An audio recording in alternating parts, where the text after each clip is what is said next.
Morning students. 4 मई का current affairs discuss कर लेते हैं। सबसे पहले बात कर लेते हैं इंडिया ने कुछ और सैंक्शंस लगाए हैं पहलगाम हमले के बाद से पाकिस्तान के ऊपर। तो अब भारत ने पूरी तरह से अपना जो ट्रेड है, जो कोस्टल सर्विसेज हैं, जो पोर्ट्स हैं, उनसे हर प्रकार का पाकिस्तान के साथ जो लिंक था उसको अभी फिलहाल के लिए खत्म कर दिया गया है। इंडिया ने पाकिस्तान से किसी भी तरह के इंपोर्ट पे डायरेक्ट और इनडायरेक्ट बैन लगा दिया है। किसी तरह का भी इंपोर्ट हो, चाहे वो डायरेक्ट हो चाहे इनडायरेक्ट हो, जो भी ऐसे सामान हैं जो पाकिस्तानी ओरिजिन के हैं उन पे कंप्लीट बैन लग गया है। इसके अलावा कोई भी पाकिस्तानी जो शिप है जो कि जिनके ऊपर पाकिस्तान का झंडा है, वो अब आ भी नहीं पाएंगी भारतीय पोर्ट्स पे। और ये सब घटनाक्रम हुआ कि पाकिस्तान ने जो है वो अपनी एक 450 किलोमीटर रेंज की बैलिस्टिक मिसाइल है, उसका न्यूक्लियर कैपेबल बैलिस्टिक मिसाइल है, उसका नाम है अब्दाली, उसकी टेस्ट फायरिंग की है। और इसके अलावा जो बागलीघाट डैम है चिनाब रिवर के ऊपर, वहां से भी जो वाटर का फ्लो है उसको रोक दिया है।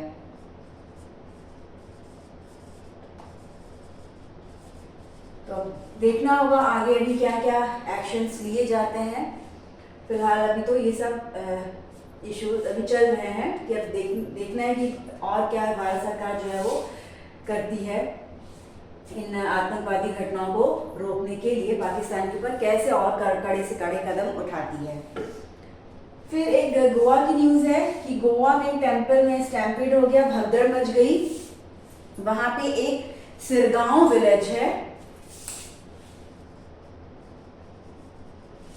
और वहां पे एक मंदिर है, नॉर्थ गोवा का मंदिर है ये। लायराय यात्रा वहां पे होती है, जैसे हर टेंपल में यात्राएं निकलती है वैसे वहां पे भी है। तो वो श्री लायराय देवी टेंपल था, वहां पे भगदड़ मची है और उस भगदड़ में करीब 80 से 90 लोग इंजर्ड हैं और कई लोग की डेथ भी हुआ है। फिर अगर हम बात करें भारत और अंगोला की, तो जो अंगोला के प्रेसिडेंट हैं जोआओ मैनुअल गोन्साल्वेस, वो भारत की यात्रा पर आए हुए हैं। और भारत की यात्रा पे आए हुए हैं तो हमारे जो राष्ट्रपति हैं उन्होंने उनका स्वागत किया, उन्हें अपने प्रेसिडेंट हाउस में बुलाया गया और बातचीत हुई प्रधानमंत्री के साथ भी, प्रेसिडेंट के साथ भी। और अंगोला और भारत के बीच कई सारे एग्रीमेंट साइन हुए हैं, जिसमें जो सबसे इम्पोर्टेंट है वो ये है कि डिफेंस एग्रीमेंट पे साइन हुआ है। भारत अंगोला के साथ जो रिश्ते हैं आपसी, उनके अभी 40 वर्ष पूरे हुए हैं इस साल। और अंगोला जो है अभी फिलहाल अफ्रीकन यूनियन का जो चेयरमैन है, अभी वो यहाँ की जो प्रेसिडेंट हैं वो अफ्रीकन यूनियन के अभी फिलहाल के चेयरमैन हैं। तो और टोटल जो है वो 5 एग्रीमेंट्स हुए हैं। और ये जो अंगोला के जो प्रेसिडेंट हैं इनकी ये फर्स्ट स्टेट विजिट है भारत की। फिर हम बात कर लें तो जो सेंटर है IMF के एग्जीक्यूटिव डायरेक्टर थे KV सुब्रमण्यम, उन्हें टर्मिनेट कर दिया गया है। अभी कोई कारण नहीं बताया गया है, कोई गवर्नमेंट द्वारा कोई ऐसा रीजन नहीं बताया गया है, लेकिन इनकी सेवाओं को समाप्त कर दिया गया है। और जो एग्जीक्यूटिव बोर्ड होता है IMF का, उसमें जो है वो 25 एग्जीक्यूटिव डायरेक्टर्स होते हैं। और जो इंडिया है वो 4 कंट्री की कॉन्स्टिट्यूएंसी होती है, जिसमें कि बांग्लादेश, श्रीलंका और भूटान भी हैं मेंबर्स, उनको रिप्रेजेंट करती है।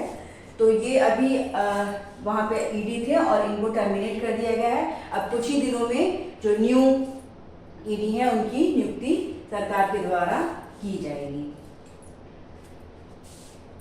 फिर 3 मई को world press freedom day celebrate होता है। तो जो वर्ल्ड प्रेस फ्रीडम डे है 2025, उसकी जो इस बार की थीम है वो है reporting in the brave new world the impact of artificial intelligence AI on press freedom and media. World press freedom जो है इसको जो इस्टेब्लिश किया गया था UN की जनरल असेंबली के द्वारा 1993 में, यूनेस्को ने बोला था, फिर उसी के बाद जो है वो ये बना था। और जो UN है उसके द्वारा जो ये जो वर्ल्ड प्रेस फ्रीडम है, तो एक इंडेक्स भी निकलता है जिसको कि रिपोर्टर्स विदाउट बॉर्डर निकालता है, और हर साल जो है वो प्रेस फ्रीडम इंडेक्स निकलता है। इस साल की जो 2025 की जो रिपोर्ट है उसमें जो टॉप की कंट्री है वो नॉर्वे है प्रेस फ्रीडम इंडेक्स में, और इंडिया की जो रैंकिंग है 2025 में वो 151 है। और जिसका इस बार का जो कॉन्फ्रेंस है 2025 का वो बेल्जियम ब्रुसेल्स में हुआ है।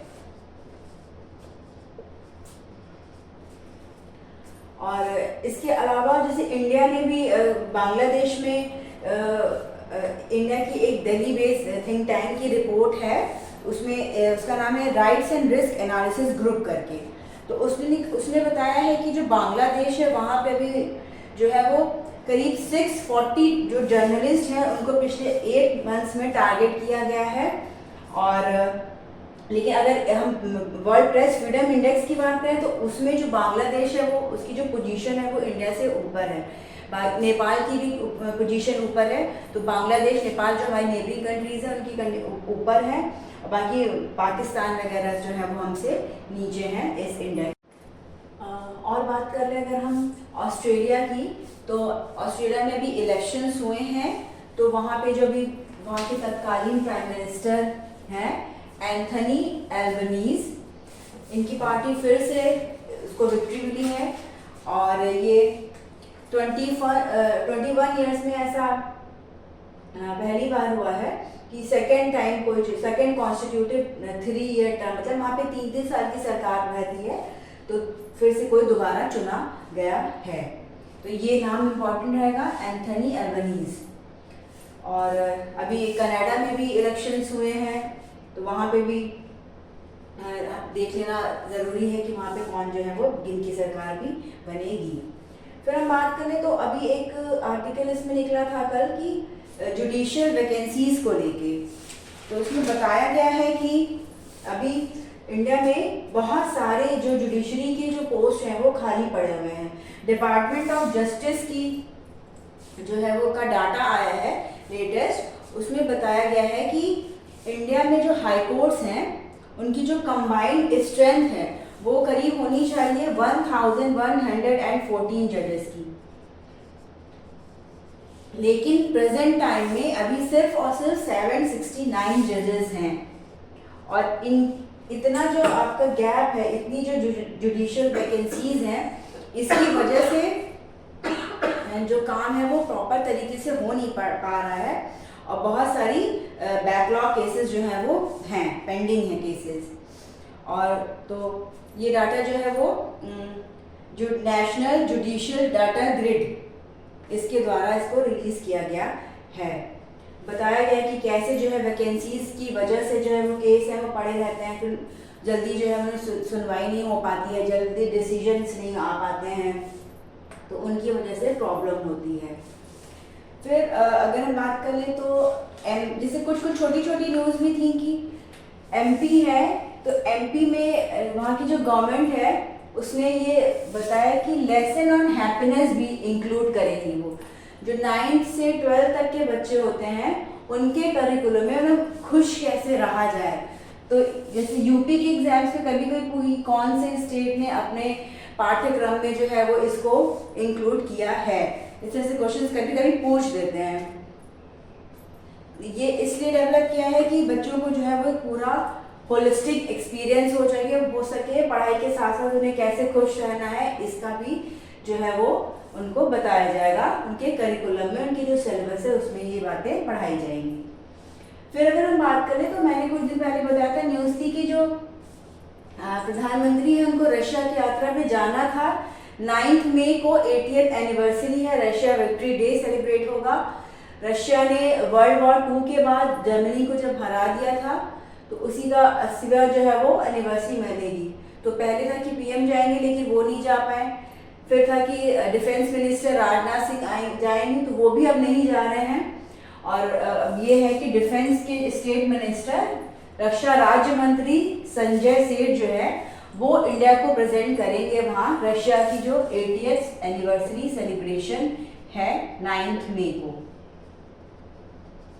उनकी सेकेंड वर्ल्ड वॉर विक्ट्री के उसमें। फिर अगर हम यूपी की बात करें तो यूपी में कल एक सबसे इम्पोर्टेंट यही न्यूज़ थी कि जो सरकार है वो सुपोषण योजना लेके आई। सुपोषण योजना के तहत जो 3 से 6 साल के बच्चे हैं, जितने भी रजिस्टर्ड पंजीकृत बच्चे हैं स्कूलों में, उनको सुबह के समय में स्वल्पाहार मतलब ब्रेकफास्ट दिया जाएगा। और ये इसलिए दिया जाएगा ताकि जो बच्चे हैं उनका जो माल न्यूट्रिशन है, जो उनके अंदर कमियां हैं, उनको जो है वो ख़त्म किया जा सके। तो यूपी की सरकार 3 से 6 वर्ष के बच्चों के लिए ये योजना लेके आ रही है। फिर कल एडिटोरियल से ज़्यादा इम्पॉर्टेंट थे, जैसे साइंस का पूरा एक सेक्शन रहता है द हिंदू में, तो उसमें कई सारे टॉपिक्स थे। कुछ चीज़ें हमारे लिए उसमें इम्पॉर्टेंट हैं, कभी कभी क्वेश्चंस आ सकते हैं वन लाइनर टाइप के अदर यूपीएससी और यूपीपीसीएस के अलावा अदर सर्विसेज में। जैसे कि एक शीज स्टार कैटालॉग को कहा गया है कि ये अर्लीस्ट स्टार कैटालॉग है। कैटालॉग मतलब सूची, तारों की सूची, स्टार कैटालॉग। तो जैसे तारों की सूची बनाई जाती है, उसमें नाम बताया जाता है कि ये तारा सबसे पहले का है, सबसे पुराना है, उनका नाम किया जाता है। तो चाइना का एक कैटालॉग है, उसको शीज स्टार कहा जाता है।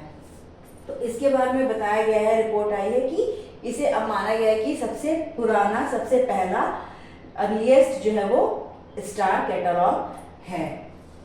फिर अगर हम बात कर लें ये टोटल अलाउएबल कैच, ये क्या है? ये होता है कि एक लिमिट होती है कि कितनी क्वांटिटी ऑफ फिश, मतलब total quantity of fish that fishers can catch, मतलब जो मछुआरे कैच कर सकते हैं किसी भी पर्टिकुलर एरिया से। क्योंकि अब किसी भी रीजन में मान लीजिए फिशिंग हो रही है, तो अगर आप बहुत ज़्यादा फिशिंग करेंगे, बहुत ज़्यादा नंबर में पकड़ लेंगे, तो वहाँ का जो पूरा इकोसिस्टम है वो डैमेज हो जाएगा। तो इसीलिए हर गवर्नमेंट अपने अकॉर्डिंग जो है वो बताती है कि भैया आप इससे ज़्यादा फिशेस को कैच नहीं कर सकते आप किसी भी पर्टिकुलर रीजन में, ताकि ओवर फिशिंग ना हो और बहुत ज़्यादा फिश जो है वो ना निकाल सके। तो ये एक डिस्प्यूट चल रहा है लास्ट मंथ से यूएस और रशिया के बीच। तो उसमें यूएस के जज ने जो है वहाँ पे मना कर दिया था कि पैटागोनिया टूथ फिश, इन ये जो है वो साउथ अटलांटिक ओशन से इनको जो है वो रशिया जो है वो आपका पकड़ते हैं और फिर इनको बेचते हैं। तो जो इस फिश का, जो पैटागोनिया फिश है, उसके इंपोर्ट पे रोक लगा दी कि आप बहुत ज़्यादा अमाउंट में फिशेस जो है वो कैच कर रहे हैं, और इसलिए जो है वो इनके इंपोर्ट पे जो है वो बैन कर दिया गया। लेकिन रशिया जो है वो मान नहीं रहा है। 2021 से ही उसने कहा है कि हम लोग जो है वो टोटल अलाउएबल कैच को नहीं फॉलो करेंगे, नहीं मानते हैं। और इसके अलावा एक आर्टिकल है निकोबार आइलैंड्स का। तो निकोबार आइलैंड्स के डेवलपमेंट के लिए जो गवर्नमेंट है उसने बहुत सारे प्रोजेक्ट्स को सैंक्शन किया है, और ये बात चल रही है कि डेवलपमेंट किया जाएगा। वहाँ पे ट्रांसशिपमेंट पोर्ट्स बनाए जाएंगे। वहाँ एक जो गैलेथिया बे है, तो कभी कभी ये पूछ सकता है कि गैलेथिया बे इज एसोसिएटेड विद, मतलब तो आंसर होगा उसका निकोबार आइलैंड्स।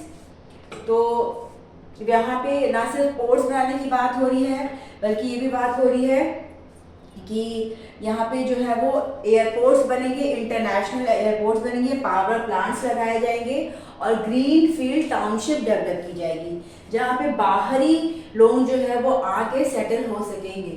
तो इस पे रिलेटेड ये पूरा आर्टिकल इसमें निकला है कि कैसे अगर बाहर से लोग आएंगे और अगर वहाँ की जो अगर ये सारी चीज़ें वहाँ डेवलपमेंट प्रोजेक्ट स्टार्ट होंगे तो कैसे वहाँ का जो इकोसिस्टम है पूरा डैमेज हो जाएगा।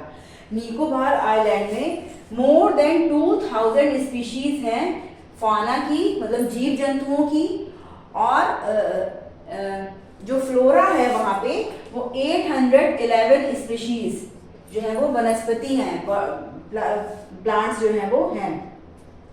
और इसके अलावा जो वहाँ का जो नेटिव ट्राइब है शॉम्पेन ट्राइब, ये कई बार क्वेश्चन इसमें पूछा भी जा चुका है, तो इनके ऊपर भी बहुत ही इसका बुरा असर पड़ सकता है, क्योंकि अगर बाहरी लोग जाएंगे तो वो अभी तक ये एकदम अछूते थे, इनसे कोई वो कांटेक्ट नहीं रहता था, लेकिन फिर उस पर जो है वो डैमेज होने की पूरी पॉसिबिलिटीज़ हैं।